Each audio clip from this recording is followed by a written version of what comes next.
I speak 7 languages. And as soon as people find out about that, what I'm most often asked, other than for my phone number, is how did you do it? How did you go about learning all these different languages? Well, today I'm going to share with you some answers. So my phone number is 212. I'm just kidding. See, I was raised as a polyglot. And by the time I turned 18, I could speak already 4 different languages. And then, for the subsequent 3 years, I learned 3 additional languages. And it's about those 3 years that I want to talk about. Because my language acquisition process was very different from that of my peers. In that it was never this stressful, strenuous, difficult, seemingly impossible task, but rather something enjoyable, fun, exciting. I loved it, every single moment of it. And I want to share with you what was it that made it so special? See, I did have a head start in that I did have these 4 languages that I spoke ahead of time. But there were also these 5 techniques, 5 skills, if you will, that I used that made the language learning process so much easier. And it's about those 5 techniques that I want to talk about. So, let's dig right in. And for the first one, the first thing that we've got to do is to take a very deep breath. And relax. And the reason for this is because our entire lives, we're taught how to do things right. From the moment we're born, we're taught what things we should do, what things we shouldn't do, and how to do things properly. Well, when it comes to language learning, the golden rule of language learning, the most important thing is to get things wrong, to make mistakes. And that is the first rule. Let me explain to you why. See, when we know languages, we know a whole collection of sounds and a whole collection of structures, which combined make what I like to call, and for the purpose of this presentation, our language database. And our language database will contain all the sounds and structures that we know. However, there's a whole family of sounds and structures that are beyond our database. And for us to be able to embark on those and to be able to explore those, there's nothing within our database, nothing within our knowledge that will tell us when we're getting these structures right. Nothing to tell us when that sound is precise. Let's say we're going to explore this one specific sound. There is nothing in our database. When we're saying it, we could say it perfectly, but in our minds, it will sound like a mistake. So you know that queasy feeling that we feel, that insecure thing when we feel like we're doing something wrong? That is the trigger that you need to look for. Because that is a signal that tells you that you're going beyond your database and that you're allowing yourself to explore the realm of a new language.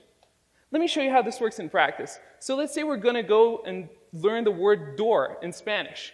So the word door in Spanish is puerta. So for puerta, we've got a few sounds that exist in English. So the pu, e, and the ta. However, when it comes to the r, that sound is not in our database. The rrr, the rolled r, does not exist in the English sound database. And it's a little bit on the outside. So if we allowed ourselves to bridge through our database and to really break through and to make the mistake, we could make sounds like the rrr. But instead, what sometimes happens is that we get the closest relative of it that is within the database, and that is the r sound. And that r sound makes something that sounds like puerta, which doesn't mean a thing in Spanish. It actually doesn't sound too charming, and it doesn't tell you too much. So for the first technique, allow yourself to make that mistake so that sounds like puerta can come out.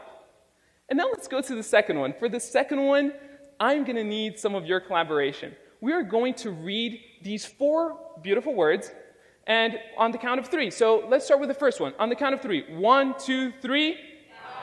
Mao, perfect. The second one. 1, 2, 3. Perfect. Third one. 1, 2, 3. Perfect. And the fourth one. 1, 2, 3. Let me show you what happened when we did this. We get these 4 words, and we put them through a sort of American English filter, and we get something that looks kind of like this. And I'll tell you the results of that. So for the first one, mão, which means hand in Portuguese, we put it through the filter, we get mau. For the second one, we get coco, which is coconut in Portuguese, or coco, which means poop. We put it through the filter and we get a warm cup of cocoa.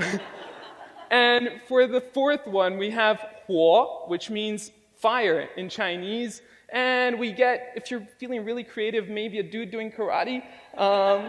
But anyways, they don't tell you much about how these things are pronounced. And if you think it's only one way, only if you're going from English to a different language, think about non-native speakers and try to explain to them that this is pronounced though, and that this is pronounced thought, and that even though they look almost identical, they have nothing to do with one another.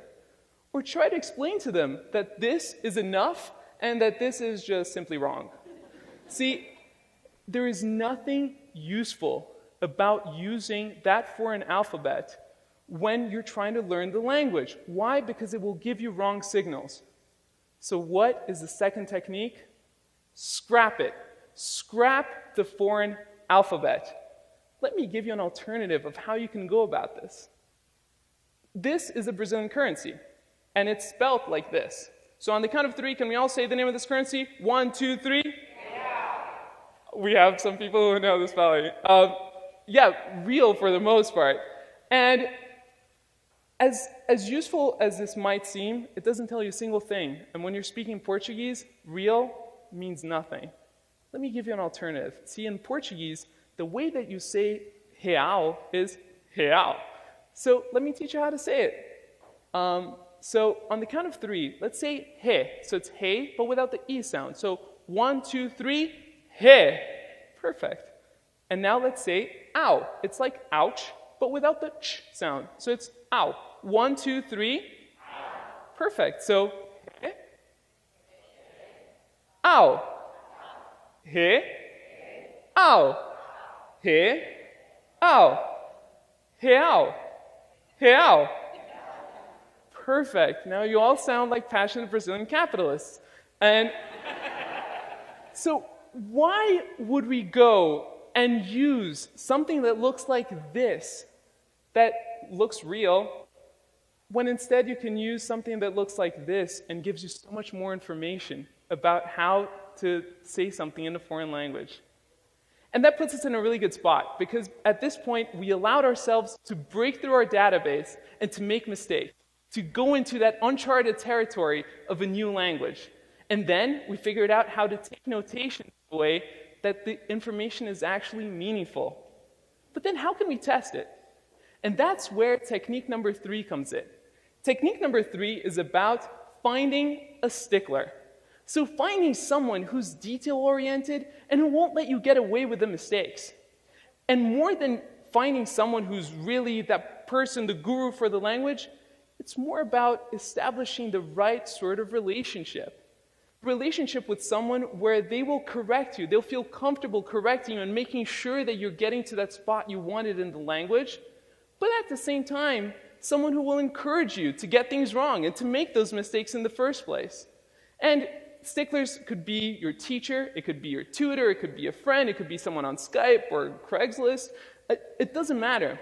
You can find sticklers all over the place, and with technology, it becomes a lot easier to find them.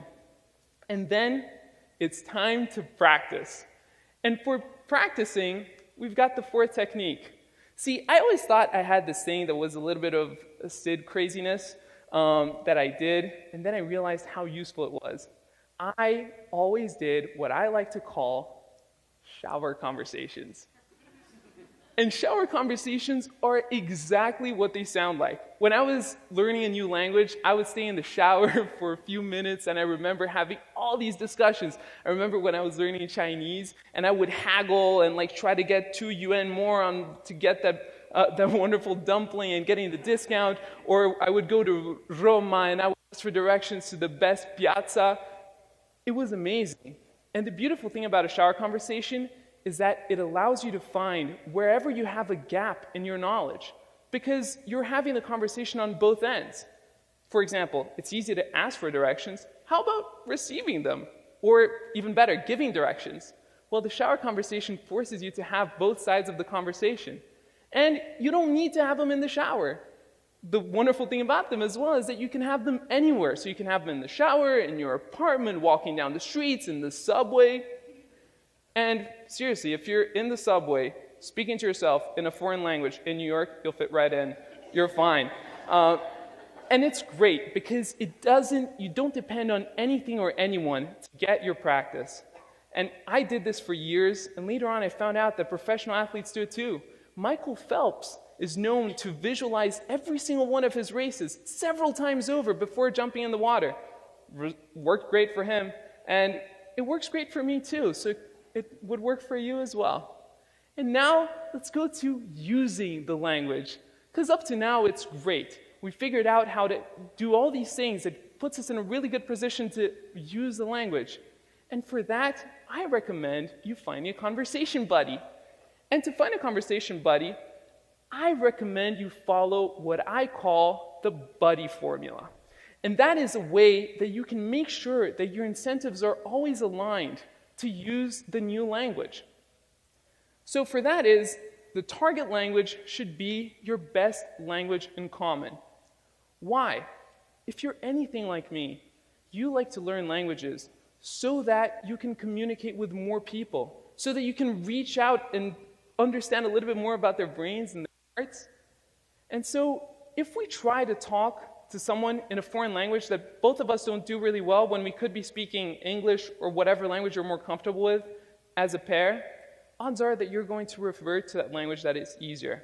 So I recommend you find someone where your best language in common is your target language.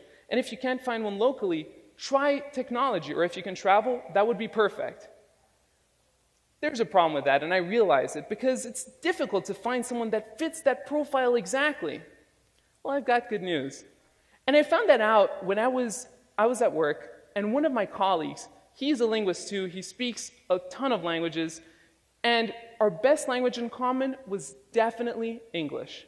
Our second best language in common, definitely French.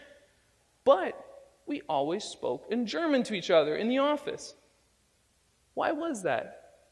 It was because there were people in the office who spoke English. There were people in the office who spoke French. But we could talk about Friday and Saturday night in German, and nobody had any idea what we were talking about. So it can also be your best secret language in common. And it becomes such a convenient tool. You can have that with your friends, and you get a sense of privacy in public. No matter where you are, you can have a private conversation. So let's recap. With the first technique, we allow ourselves to break through the barrier of language and to explore the uncharted territory of sounds and structures outside our database. Then with the second one, we learn how to take notes and how to make sure that we can take notes in a way that we can replicate those sounds and structures later. Then we can check the mistakes by finding a stickler. Fourth, practice. Have your shower conversations wherever you want to be. And then follow the buddy formula, and you can find someone to practice your language with. And after that, arriviamo a un posto veramente bello. Wo Fremdsprachen lernen nicht mehr etwas langweilig, schwierig und stressig ist, pero un mundo de posibilidades, donde tenemos la oportunidad de explorar de nouvelles cultures e toutes les différentes manières de vivre. E o mais gratificante é que com isso aprendemos mais sobre nós mesmos. Prosto paron, vorina kujete sanelinikashe sas, ala, den simeni, otiden vorite natamatete. 千里之行，始于足下。没问题，因为现在你们都可以走。Thank you.